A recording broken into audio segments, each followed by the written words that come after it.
برپرسکی کردی دبیجه که امریکا لدیجی و گرا رژیم اسد جبورو جهالت چمی فراتیه و ریناده که رژیم اسد و ایران و ترکیه دستوردان دیدوری دا بکن. هر وها امریکا حول آواکرنا ریوبریه کنو لکردستان سوریه دکه که تیدا انجمنان اجتماعی یا کردی لسوریه و هیزن پشمرگین روش بشدار بن. سلیمان اوسو اندام دسته سروکتی انجمنان اجتماعی یا کردی لسوریه جمال پارا باس نیوز را راگهاند لگوری پیشاتین سیاسیین داویل دوره امریکا رجده لسر نوگرا رژیم اسد جبورو جهالت چمی فراته و بریار امریکا بمانا هزک دست نشان گری لرو جهالت چمی فراته وکر نامه که جتوایا آلیان رایه که امریکا ری ناده تو هزک لشکری در باسی دوره ببه.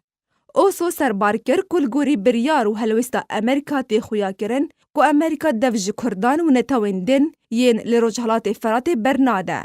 لبله او یک نایوه واتایه که امریکا و حتی یه لدوره بمینه. کلگوری گوترین اوسو مبستا امریکا جاوا کرنا دوره آرام که هین نشان نوی نهاد ندیار کرن اوه. پشتراس کرنا هف پیمانا خواه و جناف برنامه ترسیا دست سر کرنا چکدارین پیاده لسر دورن رجحالات فراته. هروها آوا کرنا ریو بریه کنو تیدا انجمنان اجتماعی یا کردی لسوریه بشتار ببه. سرباری آواگرنا هزک لشکری اولهی به بشدار بونا همو پیکاتین سیاسیین لدوره. هر وها بشدار بونا هزن پشمرگین روش.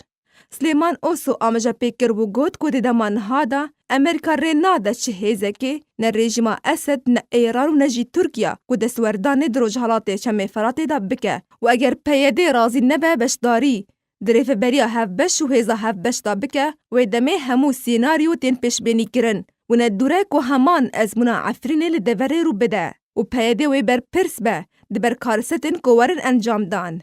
دیداویه دا اندام دسته سروکتی انجمنان اجتماعی یا کردی لسوریه سلیمان اوسو بهیوی کر که پیده جی سیاستا خواه وگره تا که گله کرد راستی کارست و زیانن زیده تر نبه. دلال خلیل